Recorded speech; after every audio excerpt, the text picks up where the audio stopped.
Sometimes, the people closest to us misunderstand our pain the most. Job's story reminds us that even when human comfort fails, God still sees, still hears, and still holds our sorrow with compassion. Welcome to day 134 of the Bible Year series. Today, we'll read Job chapters 16 through 18. Job begins by expressing the deep ache of feeling attacked by both man and God. His friends offer little comfort, and in chapter 17, Job mourns the loss of hope and support. Then Bildad responds in chapter 18 with sharp accusations, continuing the pattern of blaming Job for his suffering. To all of you faithfully joining each day, thank you. And if you're just now discovering the series, it's a great time to start. Check the playlist link in the description to catch up or jump in right where we are. Let's continue to grow this journey together. We're aiming for 100 likes on every video. When you like, share, and comment, you help spread the word and draw others into Scripture. Your engagement truly matters. Tomorrow in day 135, we'll continue with chapters 19 through 21, where Job speaks one of his most hope-filled declarations yet. I know that my Redeemer lives. As we begin today, ask yourself, in your hardest moments, who or what do you turn to? May Job's perseverance stir your heart to turn fully to God. Let's begin today's scripture reading with Job chapter 16. Then Job answered and said, I have heard many such things. Miserable comforters are you all. Shall words of wind have an end? Or what provokes you that you answer? I also could speak as you do if your soul were in my soul's place. I could heap up words against you and shake my head at you, but I would strengthen you with my mouth, and the comfort of my lips would relieve your grief. Though I speak, my grief is not relieved. And if I remain silent, how am I eased? But now he has worn me out. You have made desolate all my company.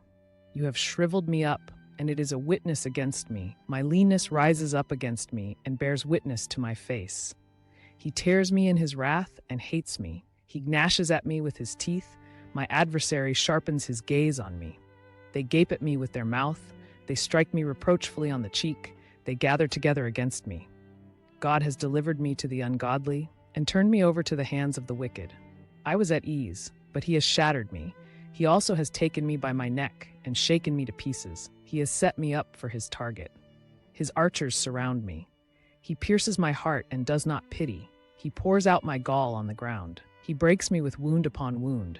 He runs at me like a warrior. I have sewn sackcloth over my skin and laid my head in the dust. My face is flushed from weeping, and on my eyelids is the shadow of death. Although no violence is in my hands, and my prayer is pure. O earth, do not cover my blood, and let my cry have no resting place. Surely even now my witness is in heaven, and my evidence is on high. My friends scorn me. My eyes pour out tears to God. Oh, that one might plead for a man with God, as a man pleads for his neighbor. For when a few years are finished, I shall go the way of no return. This concludes Job chapter 16. We will now read Job chapter 17. My spirit is broken, my days are extinguished, the grave is ready for me. Are not mockers with me? And does not my eye dwell on their provocation? Now put down a pledge for me with yourself. Who is he who will shake hands with me? For you have hidden their heart from understanding, therefore you will not exalt them. He who speaks flattery to his friends, even the eyes of his children will fail. But he has made me a byword of the people, and I have become one in whose face men spit. My eye has also grown dim because of sorrow, and all my members are like shadows. Upright men are astonished at this, and the innocent stirs himself up against the hypocrite. Yet the righteous will hold to his way, and he who has clean hands will be stronger and stronger. But please, come back again, all of you, for I shall not find one wise man among you. My days are past, my purposes are broken off, even the thoughts of my heart. They change the night into day, the light is near, they say, in the face of darkness. If I wait for the grave as my house, if I make my bed in the darkness, if I say to corruption, you are my father, and to the worm, you are my mother and my sister, where then is my hope? As for my hope, who can see it?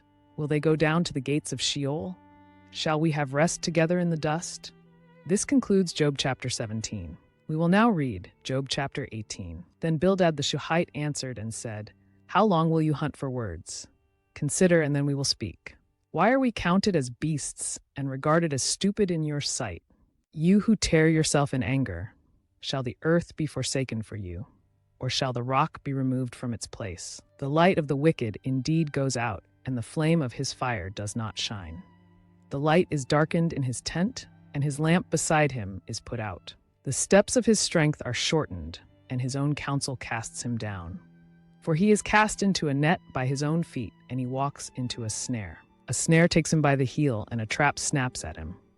A noose is hidden for him on the ground, and a trap for him in the way. Terrors frighten him on every side and chase him at his heels. His strength is starved, and calamity is ready at his side. It devours patches of his skin.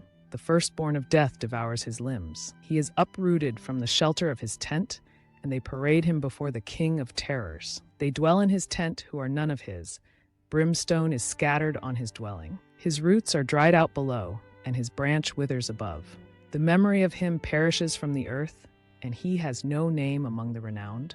He is driven from light into darkness and chased out of the world. He has no posterity nor descendants among his people, nor any remaining in his dwellings. Those in the west are astonished at his day, as those in the east are frightened. Surely such are the dwellings of the wicked, and this is the place of him who does not know God. This concludes Job chapter 18. Thank you for joining today's reading of Job chapters 16 through 18. As we heard, Job pours out his grief with brutal honesty, longing for a witness in heaven who truly understands. Though his friends speak with growing harshness, Job holds on to the belief that God is still just, even if that justice feels far away. These chapters remind us that even in seasons of silence and suffering, our cries to God are not wasted. They're heard, they're held, and they're honored by the one who sees beyond the surface. If this reading moved you in any way, don't forget to engage.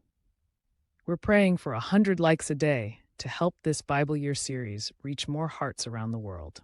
Your simple act of liking, sharing, and commenting can open a door for someone else to encounter God through His Word.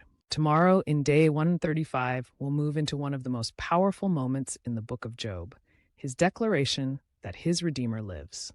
Don't miss it. Until then, stay honest in your faith, even when it hurts. God honors the heart that seeks Him, especially through the storm.